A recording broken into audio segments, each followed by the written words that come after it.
बिस्मिल्लाहिर्रहमानिर्रहीम। अस्सलाम वालेकुम। Class 7 subject English lesson number 2 our villages.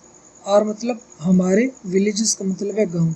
ये बेटा फर्स्ट पर्सन है और ये पोजेसिव केस है और ये प्रोनाउन है। प्रोनाउन का कौन सा पोजेसिव केस है और फर्स्ट पर्सन है वी का, वी आर अस। ठीक है।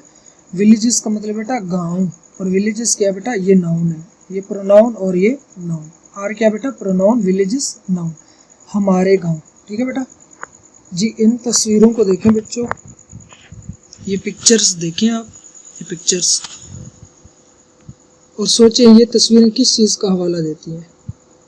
क्या आप कभी किसी पाकिस्तानी गांव में गए? ये उनके मकान देखें, किस चीज़ के बने हुए, गारे और मिट्टी के।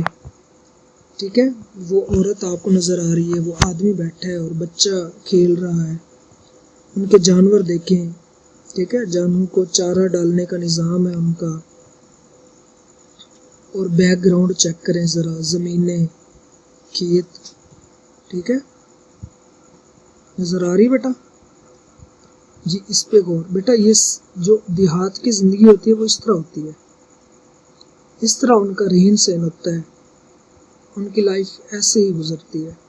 ठीक है बेटा। बिल्कुल सादा सादा ज़िंदगी, सादा लोग, दयानतदार, ईमानदार, बिल्कुल बिल्कुल सादा, प्योर।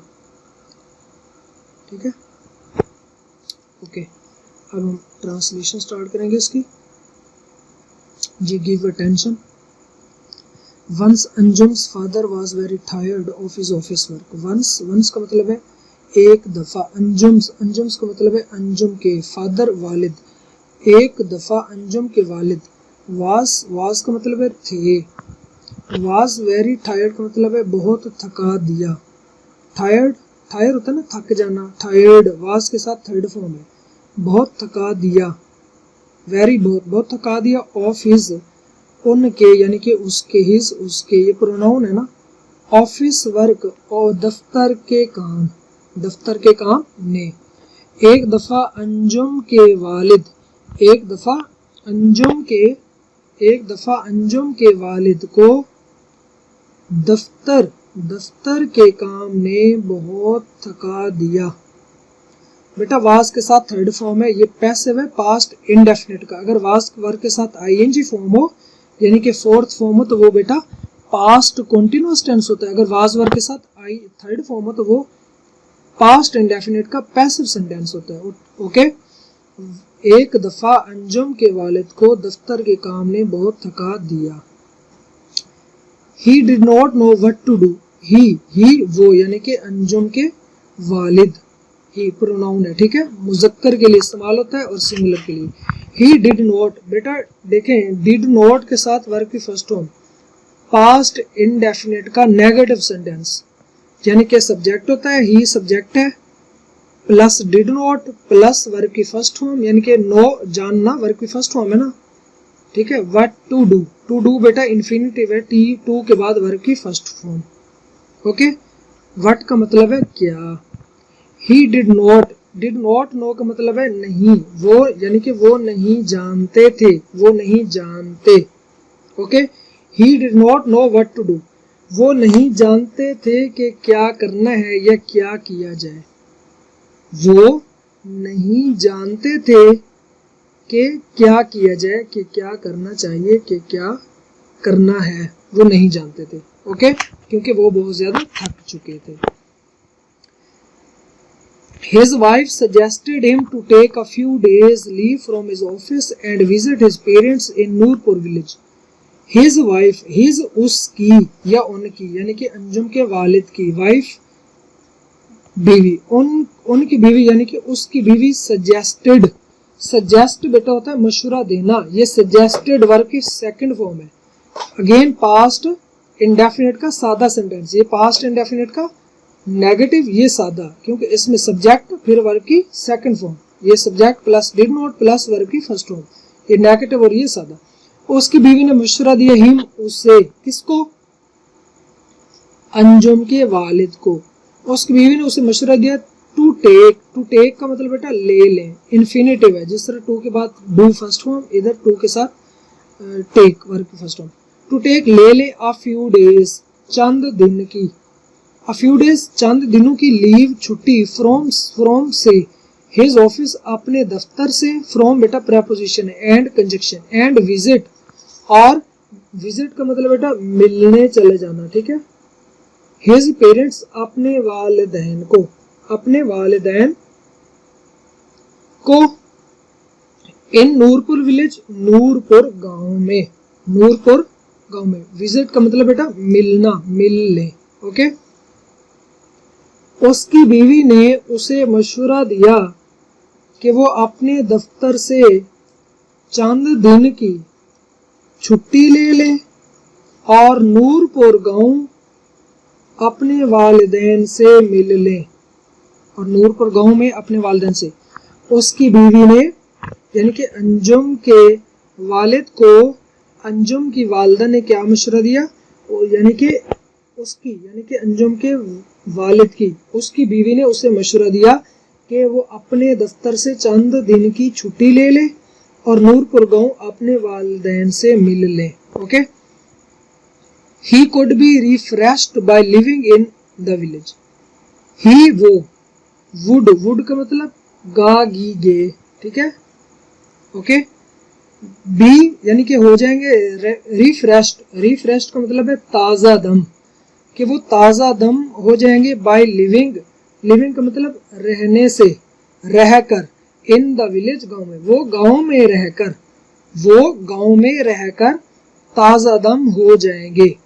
वुड के साथ बेटा वुड मॉडल वर्ब है, प्लस वर्ब की फर्स्ट फॉर्म और plus third form, modal verb है, विल, शैल, ठीक है, कैन, मस्ट, ओटा, ठीक है, use to, can, could, may, might, ये बेटा मॉडल वर्ब्स हैं, ठीक है। मॉडल वर्ब के बाद वर्ब की फर्स्ट फॉर्म, बी वर्ब की फर्स्ट फॉर्म है, ठीक है। बी इज़म और वाज वर्ब, बीन और बीइंग, रिफ्रेश्ड ताज़ा दम, बा मुहावरा क्या बेटा, वो गांव में रहकर ताज़ा दम हो जाएंगे। After few days he would return home quite fresh to take up his work again, after के बाद, अ फ्यू डेज यानी कि कुछ दिनों के बाद, आफ्टर अ फ्यू डेज चंद दिनों के बाद, ही वुड रिटर्न, वुड गे, रिटर्न लौट, कि वो लौट आएंगे, होम घर, कि वो घर लौट आएंगे, क्वाइट फ्रेश, क्वाइट फ्रेश बिल्कुल ताज़ा दम, to take up, take up का मतलब करने के लिए, हिज वर्क अपना काम, अगेन दोबारा, ओके। कुछ दिनों के बाद वो दोबारा काम की तरफ तवज्जो देने के लिए ताज़ा दम होकर घर को लौटेंगे, घर लौटेंगे, ठीक है। चंद दिनों के बाद वो दोबारा काम की तरफ तवज्जो या काम पर जाने के लिए ताज़ा दम, बिल्कुल ताज़ा दम, क्वाइट बिल्कुल, फ्रेश ताज़ा, बिल्कुल ताज़ा दम होकर घर लौटेंगे, रिटर्न वापस आना, क्वाइट बिल्कुल, फ्रेश ताज़ा दम, टू टेक अप तवज्जो देने के लिए या करने के लिए, हिज वर्क अपना काम, अगेन का मतलब है दोबारा, आफ्टर फ्यू डेज में कुछ दिनों के बाद, okay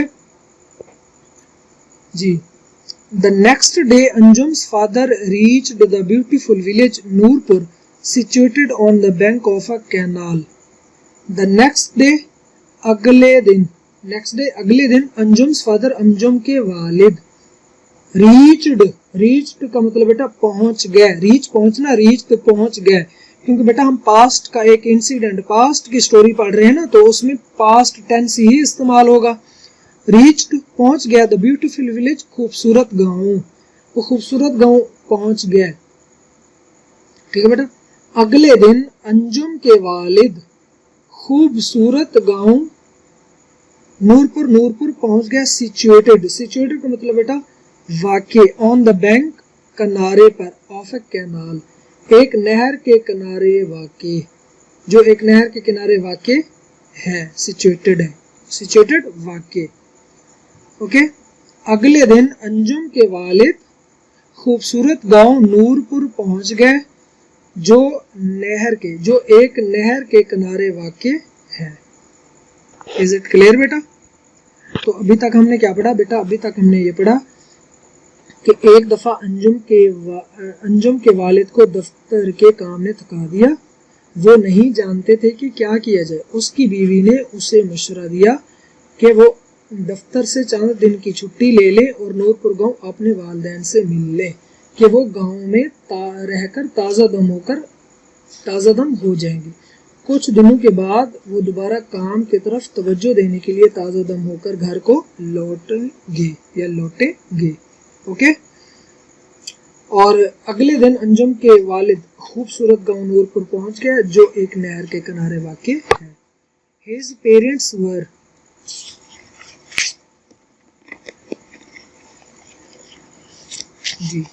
His parents were overjoyed to see them. His parents, उसके parents वालिदैन, उसके वालिदैन वर का मतलब है थे। ओवरजॉयड का मतलब क्या बेटा? ओवरजॉयड का मतलब है बहुत ज्यादा खुश होना। ओवरजॉयड बहुत ज्यादा खुश हुए। वर के साथ अगेन आप देखें कि थर्ड फॉर्म है बेटा, पास्ट इंडेफिनिट का passive. His parents were overjoyed to see का मतलब बेटा देख कर, ये अगेन इंफिनिटिव है। हिम का मतलब है उसे, किसको? अंजुम के वालिद को। ठीक है। उसके वालिदैन उसे देखकर बहुत ज्यादा खुश हुए। उसके वालिदैन उसे देखकर बहुत ज्यादा खुश हुए। His other relatives also gathered to welcome him. उसके दूसरे relatives रिश्तेदार, उसके दूसरे रिश्तेदार आल्सो का मतलब भी, उसके दूसरे रिश्तेदार भी गैदर्ड इकट्ठे हो गए, जमा हो गए। गैदर्ड अगेन सेकंड फॉर्म में पास्ट इंडेफिनिट। टू वेलकम मतलब बेटा खुश आमदीद कहने के लिए। हिम का मतलब है उसे, किसको? अंजुम के वालिद को। उसके दूसरे रिश्तेदार भी उसको खुश आमदीद कहने के लिए इकट्ठे हो गए। इज इट क्लियर बेटा? ठीक है बेटा, ये आज का हमारा लेक्चर था, इसको आपने प्रिपेयर करना है। Thank you so much. Allah Hafiz.